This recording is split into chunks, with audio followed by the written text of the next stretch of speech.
Sounds like somebody making up a story to get a book deal to me. They had his face blurred out, distorted voice and all that.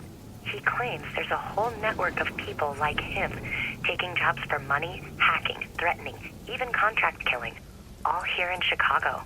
Is he writing a book? Well, yeah. Watch Dogs is the thinking man's GTA. The game still has all the action sequences from a good city sandbox game. Like, it has chase sequences. They're not as good as the chase sequences in Sleeping Dogs because of the really cool street level parkour in Sleeping Dogs, but they are still fun. You're gonna have a ton of different firefights in this game. There's a lot of different car missions, so you're always driving around the city, whether you're doing it to accomplish something or just get to somewhere. Watch Dogs even has a good stealth element, and it's good because the CPU AI in this game isn't bad. The game also has these digital trips, which are basically mini games, so it's not all serious. These could be anything from controlling a giant spider that's destroying Chicago, or bouncing up and down on giant flowers that are growing all around the city. Watch Dogs takes good things from other city sandbox games and makes it its own, but it does something very unique, which is the game's main selling point, and that is the hacking aspect. The hacking basically improves all aspects of your other gameplay. In fact, really, the hacking aspect is the most important part of the gameplay, because without it, you're not going to get far. See, your main protagonist, anti-hero, however you choose to play him, he has this magical hacking phone which can hack basically almost anything in the city. If there's cops chasing you, you need to hack various obstacles in the environment as you're driving away to get away from the cops, to like destroy the cop cars or to trap the cops somewhere so you can get away in time. It is in fact almost impossible to escape from the cops without using hacks in this game. Like, before I upgraded my hacking skill tree, I decided to perform a mission where I had to escape from the cops when I first started playing the game.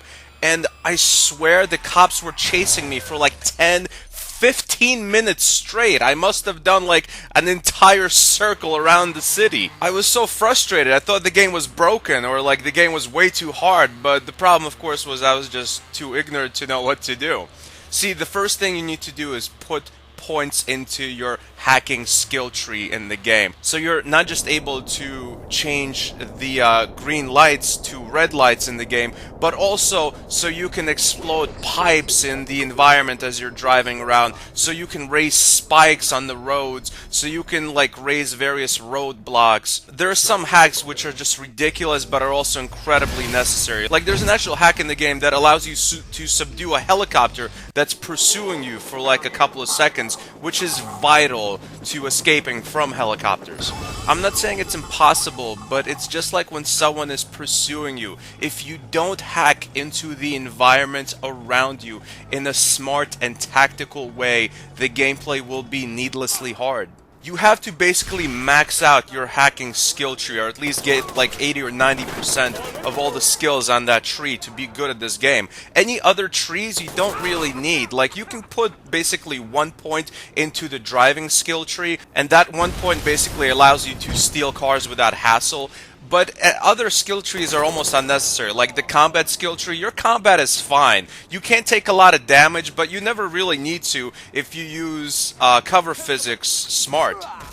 And honestly, it's a lot more satisfying to stealth around than to have firefights. I mean, any idiot can run into a warehouse, guns blazing, and just shoot everyone while he's hiding behind cover. But it takes a smart player to sneak around, to subdue all the bad guys, to like hack into their phones, to hack into the environment around them, to incapacitate them or to distract them, and then finally get to the main bad guy, the boss bad guy, if you will, and hack into his phone to get some vital information. And if you can do all this without ever being seen or without actually killing anyone, that's a job well done in my book.